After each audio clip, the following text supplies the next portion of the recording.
Buonasera a tutti, io sono Giovanni Fronari e sono qui nella nostra cantina dove abbiamo le annate storiche per dirvi due parole di questo nostro fantastico vino che è il Cabreo.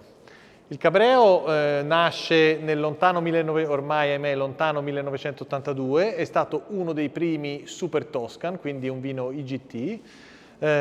nasce proprio in questa zona. E il motivo per cui all'epoca scegliemmo di chiamarlo Cabreo è perché i cabrei erano le antiche mappe che venivano disegnate a mano e che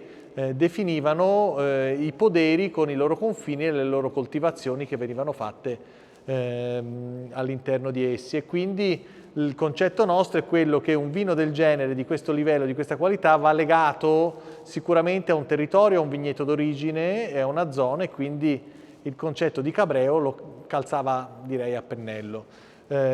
Ho insistito nel dire che questo è uno dei primi IGT, dei primi Super Toscan nati in questa zona, che erano dei vini, come voi sapete, di rottura, decisamente più strutturati, più complessi, più moderni dei vini che venivano prodotti allora in queste zone. Ci tengo a dirlo perché all'epoca,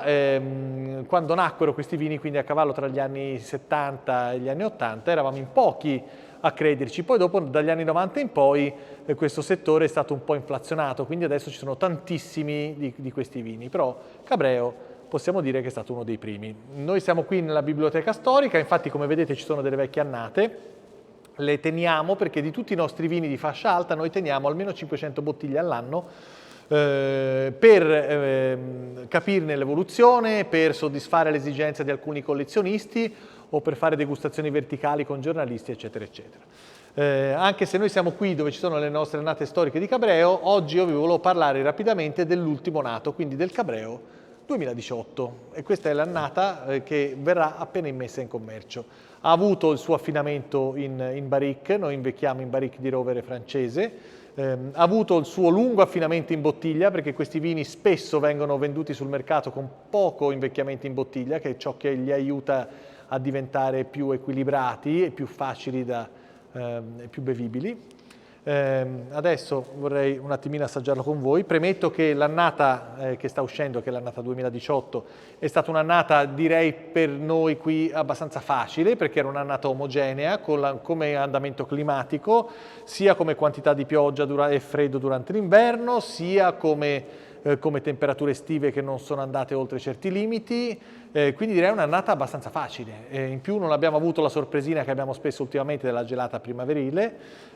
quindi ottima annata direi. Devo dire che questo vino